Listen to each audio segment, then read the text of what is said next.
The Balloon Fiesta, everybody should experience one at least once in their life. Well, people have seen pictures of the Balloon Fiesta, but there are things that you just don't see unless you come to the launch site.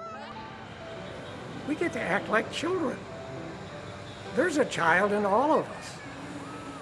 We get to do it legitimately. They're not going to send for the men in white coats.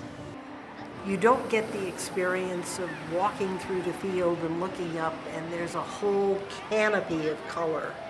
Part of the fun of the Balloon Fiesta is seeing old friends, and it's almost like an annual reunion.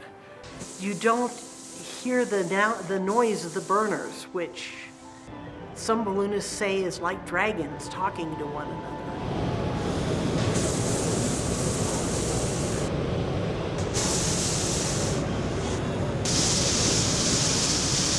2, 1, all burn! The rush of the first all burn at a balloon globe. The flag going off with the national anthem. I'm getting choked up just thinking about it right now.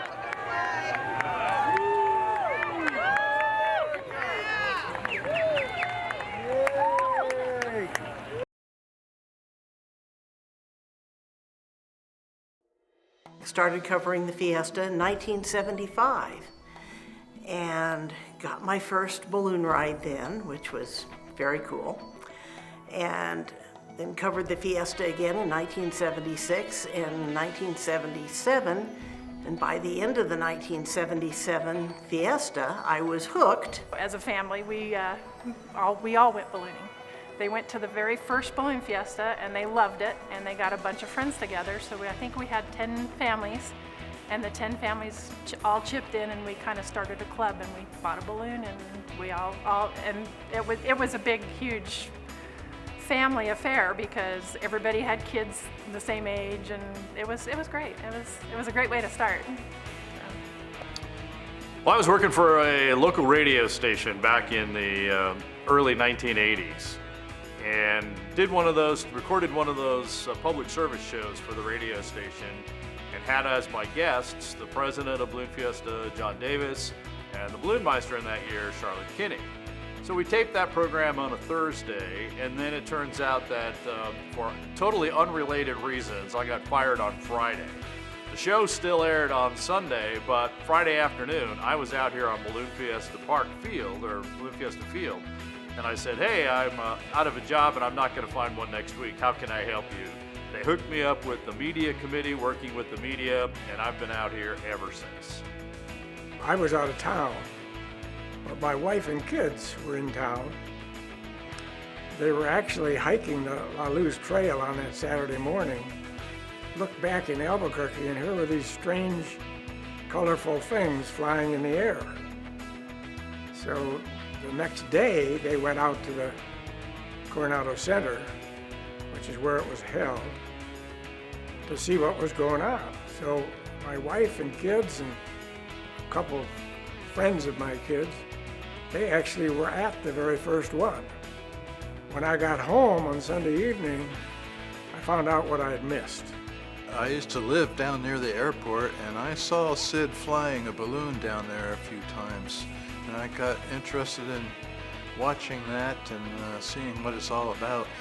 And when that 1972 event came along, I made sure I was out there. So that was April 8th, 1972.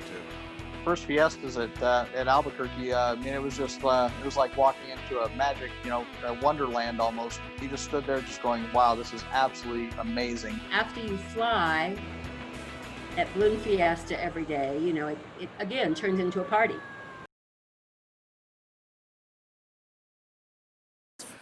Albuquerque is one of the few places that you can literally walk onto the balloon field and walk right up to a basket and a pilot and be right there while it's happening. Most balloon rallies and around the country have a fenced off or a roped off area that the spectators are behind. So being able to walk up and touch and talk to the pilots and talk to crews and it's something you can't experience anywhere else. And then, of course, once they start taking off, it's magic. Everybody goes up and flies, and it's just such a beautiful thing. There was never an official policy that I was aware of at the first one in '72. In the second one, Sid had made kind of an unofficial rule and had made available the fairground stands for people to sit in. But as people got bored of sitting there, we went out there and Sid welcomed that. And after that very first day, he told people and the officials that were doing taking care of the balloons, come on down and talk to people. Just beware of the balloons and do what the pilot tells you to do. Totally surrounded by balloons and the different shapes and the people and the pushing and the noise and the burners. And I mean, it just is something that all the TV cameras in the world cannot really give you the same feeling. And you're part of it. And everywhere you look, there's something going on. You see children they have a grin so wide you think their face is going to split open. They're clapping their hands, they're dancing. We can shoot the ground as we take off. We can shoot from the ground going up. We can put a camera right up next to a burner going on.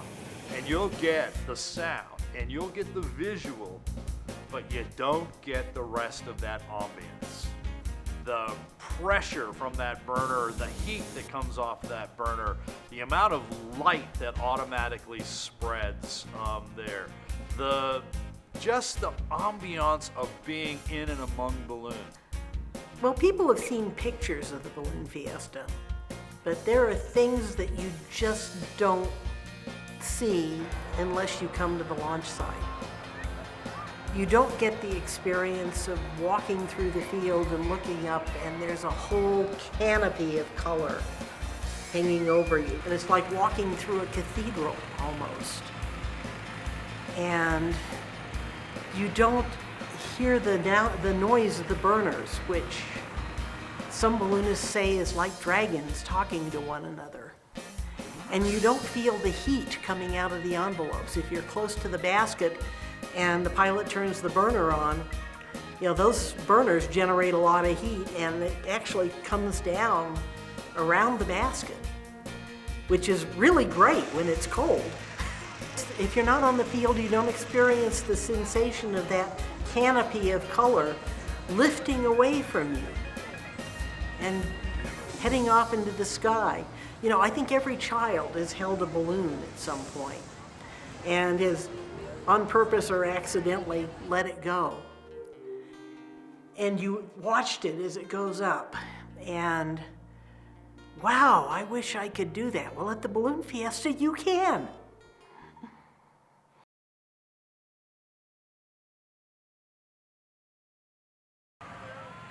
The idea of a balloon flight is you just float.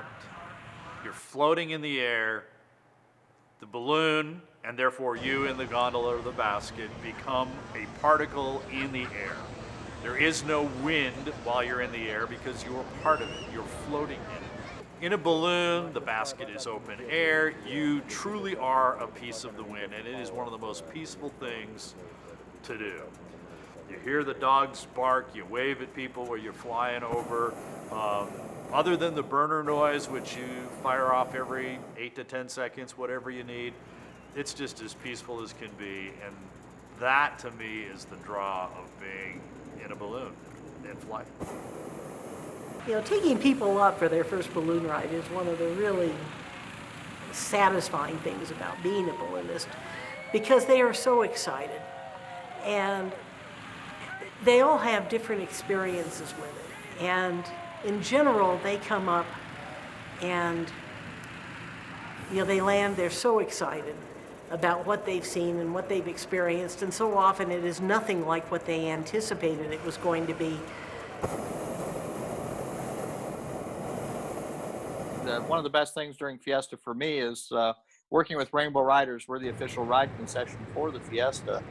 And we're introducing 400 people a day to a first balloon flight, which is, to do it in that setting is pretty remarkable. And people come from, not only the balloonists come from all over the world, but spectators and people that want to do a ride during the Fiesta. It's a real bucket list item. Having a first timer along on a balloon flight it's pretty incredible. They've never experienced this before. So that, oh, we're just floating. It's quiet. I don't feel any wind.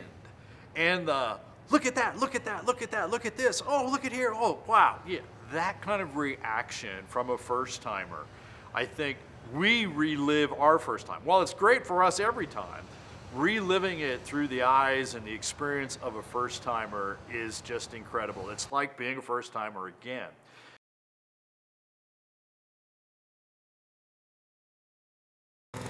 Balloon Fiesta really makes it a small world. When Balloon Fiesta happens, it's like a huge family reunion. You see pilots, crew, guests, journalists from all over the world. My joke about it is I came for the ballooning and I stayed for the people. But the people that you meet along the way, and so many of them have become friends, and some of them have become my nearest and dearest friends. And these are people I never would have met had I not gotten involved in this sport. And I think a great many balloonists will tell you that the camaraderie and the friendships and the fellowship are one of the big draws of ballooning. Part of the fun of the Balloon Fiesta is seeing old friends, and it's almost like an annual reunion. When I was doing the Ballooning Journal, I had a lot of overseas friends because that was a worldwide magazine, went all over. And I think that having those people come here to see them each year, it was kind of a special treat. So that the camaraderie that we have out there on the balloon field, that's something very special. Ballooning has basically changed my life and my family's life, from all the people that we've got to meet and got to interact with and become friends with and drink beer with and have fun with. We know each other's families. We have third-generation balloon pilots from this group of volunteer balloonists here in New Mexico and lots of other places around the world. There are balloonists out here that, second and third generation balloonists.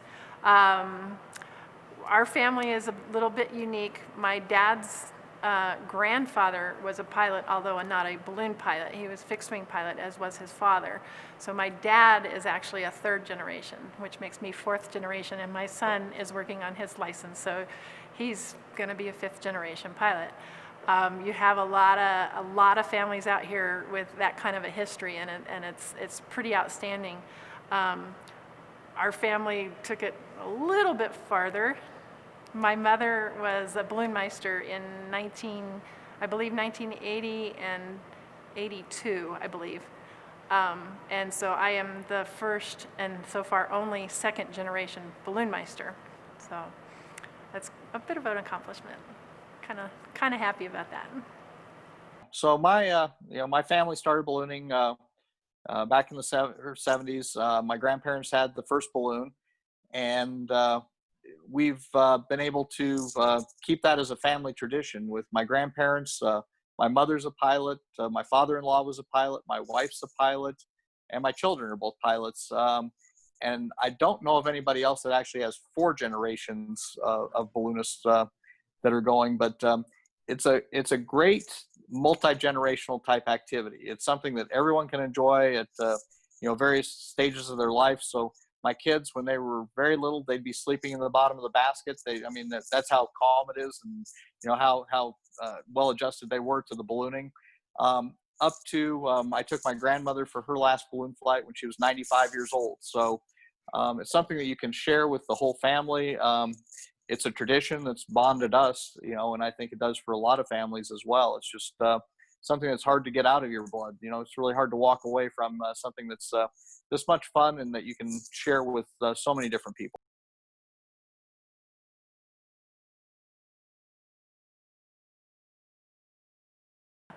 Everybody should experience a glow also, because you'll be sitting there in the dark and they will do an all burn, and literally it's daylight out and the air vibrates with the burners. It gives you goosebumps. It still gives me goosebumps every time.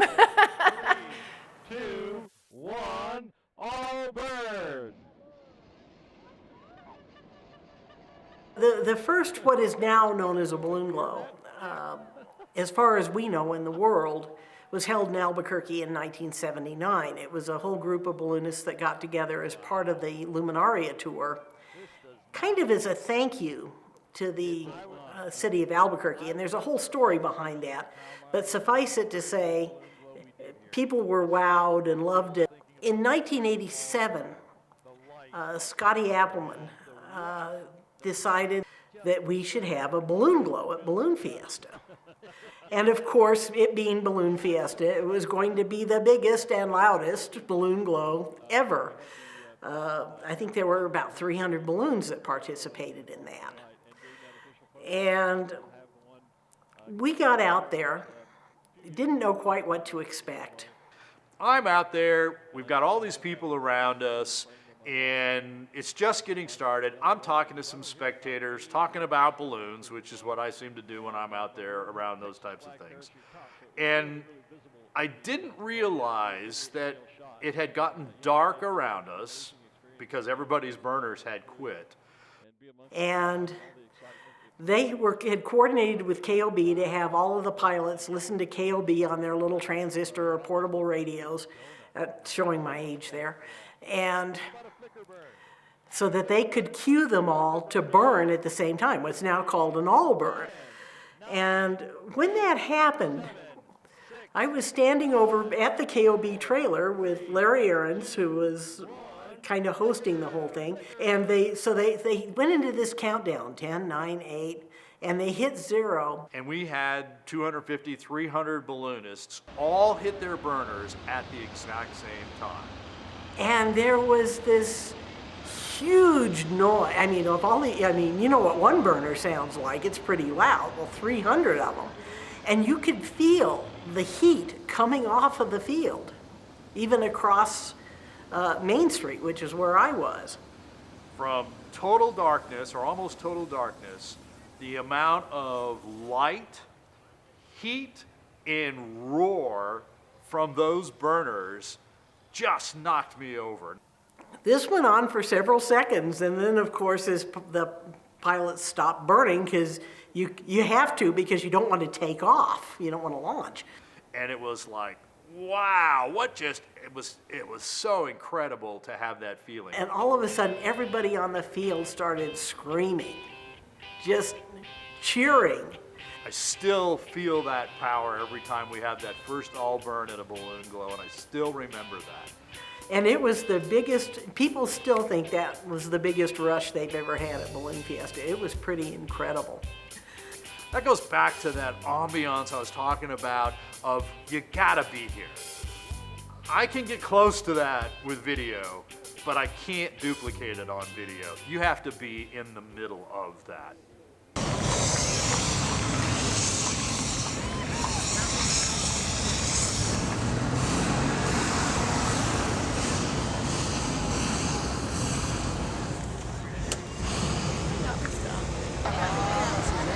I think he's knows where we are.